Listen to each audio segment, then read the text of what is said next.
जब कोई व्यक्ति आत्म साक्षात्कार के शाश्वत विज्ञान ब्रह्मा ज्ञान में दीक्षित हो जाता है तो वह अपने आंतरिक विवेक के प्रकाश को व्यावहारिक रूप से समझने की कला से सुसज्जित हो जाता है। इससे उसकी मानसिकता में आमूलचूल परिवर्तन हो जाता है। कैसे? इसे विज्ञान और तत्वमीमांसा दोनों की भाषा में समझा जा सकता है। वैज्ञानिक रूप से, जैसा कि कई शोध निष्कर्षों से पता चला है, जब किसी व्यक्ति को ध्यान के माध्यम से आंतरिक आत्म जागृति की तकनीक में दीक्षित किया जाता है तो उसकी पीनियल ग्रंथि सक्रिय हो जाती है।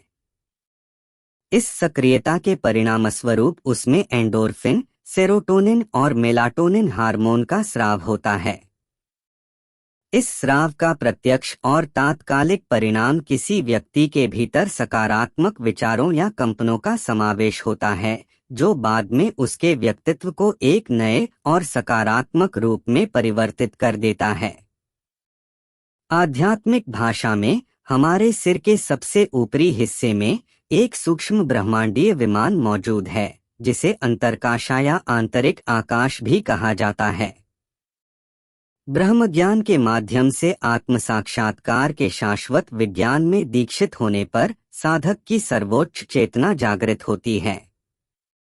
यह हमारे अस्तित्व में आंतरिक आकाश या सूक्ष्म ब्रह्मांडीय स्थान में आंतरिक विवेक के सूर्य के उदय के समान है। जब ऐसा होता है तो जलवाष्प सादृश्य के समानांतर मानसिक प्रवृत्तियों और विचारों में कुल चरण परिवर्तन होता है। पतन या नकारात्मकता के मार्ग का पता लगाने के बजाय वे सूक्ष्म और सूक्ष्मतर होते जाते हैं। इस प्रकार सकारात्मकता और अच्छाई के उच्च क्षेत्र की ओर बढ़ते हैं। परिणाम: सकारात्मक मानसिकता और इसलिए सकारात्मक विचारों वाला एक रूपांतरित व्यक्तित्व। इस परिवर्तन को मॉडल के माध्यम से भी दर्शाया जा सकता है।